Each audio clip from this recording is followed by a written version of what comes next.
ठाणे महानगरपालिका क्षेत्रात दर शनिवारी राबवण्यात येत असलेल्या सर्वकष स्वच्छता मोहिमेमुळे स्वच्छतेमधील नागरिकांचा सहभाग वाढतो आहे।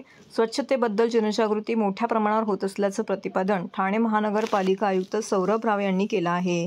शनिवारी लोकमान्य नगर प्रभाग समिती क्षेत्रात सर्वकष स्वच्छता मोहीम राबवण्यात आली। त्याअंतर्गत पुढील सोमवारी 20 मे रोजी असलेल्या लोकसभा निवडणुकीच्या पार्श्वभूमीवरती आयुक्त सौरभ राव, उपायुक्त तुषार पवार, आरोग्य अधिकारी डॉक्टर राणी शिंदे इत्यादी वरिष्ठ अधिकाऱ्यांनी महापालिका शाळा क्रमांक 120 चे प्रांगण स्वच्छ करण्यात सहभाग घेतला।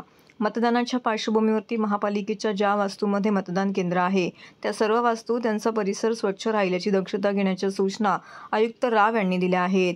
शाळेच्या प्रांगणात समतानगर हजेरी शेडवरील कार्यकर्ते असलेले ज्येष्ठ सफाई कर्मचारी श्रीराम भगवंत कदम यांचा आयुक्त राव यांच्या हस्ते शाल व प्रमाणपत्र देऊन सत्कार करण्यात आला।